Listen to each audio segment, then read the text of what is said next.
Hey, what's up YouTube? Thank you guys once again for checking out my channel, especially those of you that have kind of been keeping up with me from the beginning of this. Slowly but surely coming along in this journey, and have just really been learning more and more about web development, what it takes to be a software engineer, just different things like that, starting from learning Python to now doing the Odin project, which is going more in depth into like web development, HTML, CSS, JavaScript, and just kind of foundational things like that as well. But anyway, thank you guys. Today I'll be covering what I went over these last 2 weeks here in the Odin project. So one of the things I went over was learning how to inspect HTML and CSS on any given website. You know, the whole right click, inspect. So simply kind of how to do that, knowing how to inspect specific elements within a web page and looking at the HTML and the styling that they did for that in particular. And learned also how to basically test out or change the HTML or the CSS in the inspection side, and how to modify it and test things out in real time. So that was pretty cool, very useful, and a good way to, I feel like, where you can also go to other websites and get ideas from other websites and how they styled their pages and kind of how they lay things out. So very useful tool. Also went a little bit more into depth in how to use the inspection and everything like that. But yeah, really cool stuff for sure. So the next thing I learned and was able to go over in this course was the box model. So more specifically, the margin, border, and the padding. So when you have an element or a box of content, like you said, you have, like I said before, you have the padding, the border, and the margin. So the padding is basically the space between the border of the box and the content.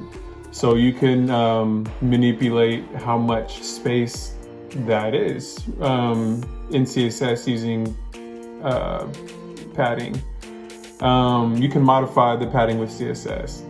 Now also you have the margin, which increases the space between the borders of a box and the borders of adjacent boxes or elements, or however you have it set up.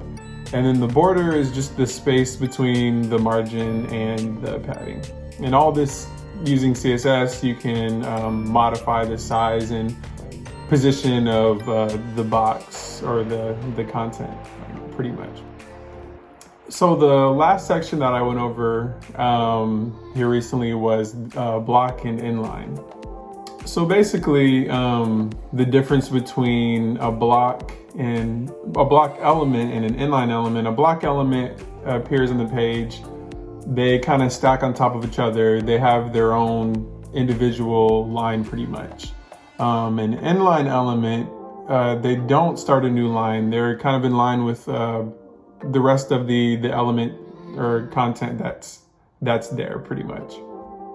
Now there's also an inline block, which basically allows you to set the width and the height of an element, which you can't do when it's just simply inline.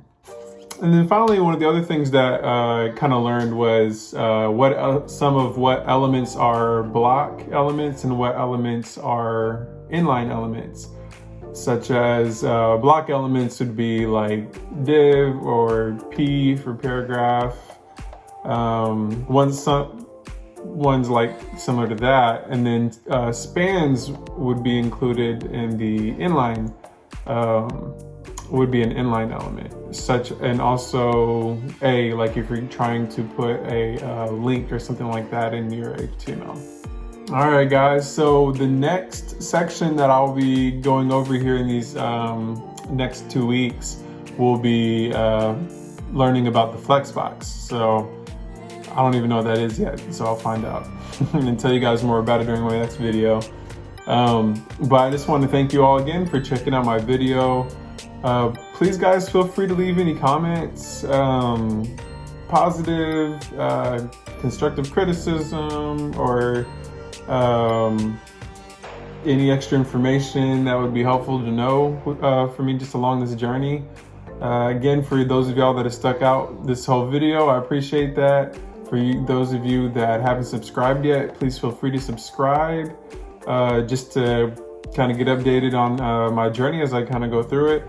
I know it's been a seemingly slow process, but honestly, I've learned a lot. There's just a lot to learn. But that's okay. That's anything new, you know, especially moving into a new career field, you know, there's a lot of new things to learn. And it just takes time, and you just have to be consistent and continue to build on it. So that's what I'm trying to do. Again, I want to thank you guys for checking out this video. Don't forget to like and subscribe. And just thank you guys very much. Y'all have a good one. Bye.